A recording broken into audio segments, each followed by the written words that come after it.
प्रगती एज्युकेटर मध्ये तुम्हा सर्वांचं स्वागत आहे. I am fourth year MBBS student from JMC. या व्हिडिओमध्ये आपण गव्हर्नमेंट बीएससी नर्सिंगचा एक्सपेक्टेड कट ऑफ काय राहू शकतो यावर्षी 2025 बद्दल त्याबद्दल माहिती घेणार आहोत. बीएससी नर्सिंग मध्ये टोटल गव्हर्नमेंट कॉलेज यावर्षी 12 आहेत. गेल्या वर्षी 5च होते. यावर्षी जे बाकीचे 7 आहेत ते ऍड झालेले आहेत. गेल्या वर्षी 5च होते. टोटल सीट आहेत 900. गेल्या वर्षी फक्त 250 सीट होत्या आणि यावर्षी जे आहे टोटल सीट झाले 650. तर त्याच्यामध्ये कट ऑफ मध्ये बऱ्यापैकी फरक पडेल यावर्षी.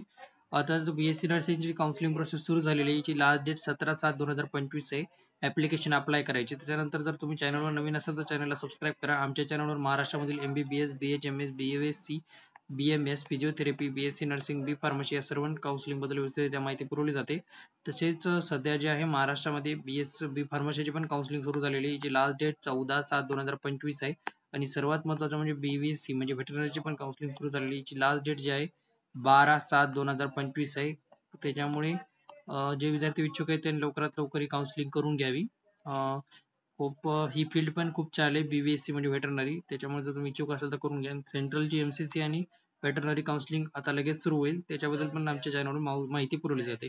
तर चला बघूया. सुरुवातीला आपण बघूया गेल्या वर्षीचा कट ऑफ काय होता आणि या वर्षीचा काय असू शकतो. गेल्या वर्षी बघू शकता 5 कॉलेज होते. ते मुंबई, पुणे, नागपूर, संभाजीनगर, नांदेड असे 5 जिल्ह्यांमध्ये 5 कॉलेज होते. यावर्षी जे कॉलेज आलेले आहेत ते तुम्ही बघू शकता स्क्रीनवर.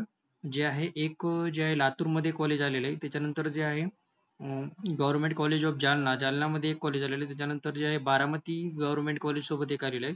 कोल्हापूरमध्ये एक आलेलं आहे. त्याच्यानंतर सांगली, त्याच्यानंतर मिरजचं जे गव्हर्नमेंट कॉलेज आहे तिथं आलेलं आहे. त्याच्यानंतर गव्हर्नमेंट मेडिकल कॉलेज जे आहे नंदुरबार तिथे एक आलेलं आहे. त्याच्यानंतर गव्हर्नमेंट मेडिकल कॉलेज गोंदिया इथे एक आलेलं आहे. तर चला आता आपण सुरू करूया आपला व्हिडिओ. काय कट ऑफ असू शकतो. तर गेल्या वर्षी जे 5 कॉलेज होते त्याच्याबद्दल मी तुम्हाला नेमकं सांगितलं. तर बघा, गेल्या वर्षी जो एससी कॅटेगरीचा कट ऑफ होता 98-99 पर्सेंटाईल पर्यंत होता.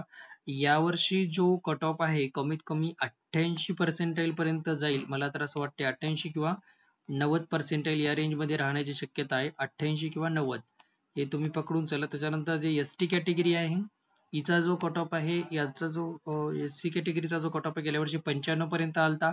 तर यावर्षी जे आहे ते कट ऑफ 83 ते 84 या पर्सेंटाईल रेंज मध्ये राहू शकतो. याच्यापेक्षा कमी पण होऊ शकतो. पर्सेंटाईल सांगत आहे मी, पर्सेंटेज नाही. हे पर्सेंटाईल राहतात. पर्सेंटाईल राहतात त्याच्याबद्दल मी माहिती सांगते. पर्सेंटाईल 83-84 याच्यापेक्षा पण कमी होऊ शकतो एससी एसटी कॅटेगरीमध्ये स्पेशली. त्यानंतर बीजी कॅटेगरीचा गेल्या वर्षी 99 होता. तो यावर्षी कदाचित तो 91 ते 92 या रेंज मध्ये राहील. त्याच्यानंतर एनटीबी कॅटेगरी आहे, यांचा कट ऑफ जो आहे गेल्या वर्षी तुम्ही बघू शकता 99-98 याच रेंज मध्ये होता. त्यांचा पण कट ऑफ सेम याच रेंज मध्ये राहणार आहे. आणि एनटीसी कॅटेगरी यांचा पण कट ऑफ सेम या रेंज मध्ये राहील. 90 ते 92 या रेंज मध्ये तुम्ही पकडून चला पर्सेंटाईल. आणि हा कट ऑफ एवढा का सर्व कमी जास्त होणार नाही, तर याचं मेन कारण आहे बघा, कारण की हे पर्सेंटाईल आहे तर खूप विद्यार्थी असतात पर्सेंटाईल मध्ये, त्यामुळे या कट ऑफ मध्ये एवढा जास्त फरक पडणार नाही. जेवढा सीट वाढल्यात की बाबा एवढा फरक पडेल असं नाही होणार आहे. कारण की कसं आहे पर्सेंटाईल मध्ये म्हणजे की एक्झॅक्ट तुमचे मार्क नसतात. पर्सेंटाईल म्हणजे कसं तुमच्या ऑल ओव्हर विद्यार्थ्यांनी किती पेपर दिले त्याच्यामध्ये तुमचा ऍव्हरेज स्कोर पकडला जातो, त्यामुळे याच्यामध्ये जास्त फरक पडणार नाहीये. आता एनटीसी जी कॅटेगरी आहे हिचा पण त्याच रेंज मध्ये राहणार आहे. 90 ते यांचं पण कट ऑफ त्याच रेंज मध्ये राहणार 90 ते 92 मध्ये. त्याच्यानंतर एनटीटी कॅटेगरीचा पण सेम त्याच रेंज मध्ये, थोडाफार खाली वरी होऊ शकतो. जास्तीत जास्त याचा कट ऑफ जाईल ते 89 पर्यंत, त्याच्या खाली जाणार नाहीये. त्यानंतर ओबीसी कॅटेगरीचा कट ऑफ खरंच खूप हाय जाणार आहे. हायच राहील, 92 पर्यंत राहील तो कट ऑफ, 92 पर्सेंटाईल पर्यंत. एससीबीसी कॅटेगरी यांचा जो कट ऑफ आहे तो कट ऑफ 90 ते 91 यापर्यंत राहू शकतो. त्याच्यानंतर ईडब्ल्यूएस कॅटेगरीचा जो कट ऑफ आहे तो चांगला खाली जाऊ शकतो. ईडब्ल्यूएस कॅटेगरीचा कट ऑफ तुम्ही 85 पेक्षा पण खाली पकडून चला, 85 पर्सेंटाईल पेक्षा. याच्यापेक्षा पण चांगलाच खाली जाऊ शकतो, कारण की ईडब्ल्यूएस मध्ये कॉम्पिटिशन कमी आहे सध्या. ओपन कॅटेगरीचा जो कट ऑफ आहे तो सदा असं समथिंग 95 पर्यंत जाईल, 95-96 पर्यंत, जास्त पण खाली नाही जाणार.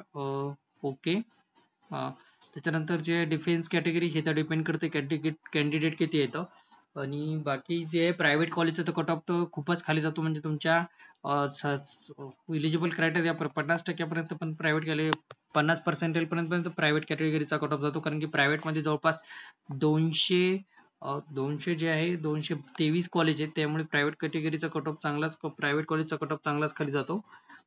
जर तुम्ही या फील्डमध्ये इच्छुक असाल तर फील्ड करा. ही फील्ड एका दृष्टीने जर बघायला गेलं तर खूप चांगली आहे, कारण की गव्हर्नमेंट जॉब ऑपॉर्च्युनिटी आहेत आणि सॅलरी पण तेवढी आहे, त्यामुळे करायला हरकत नाही ही फील्ड.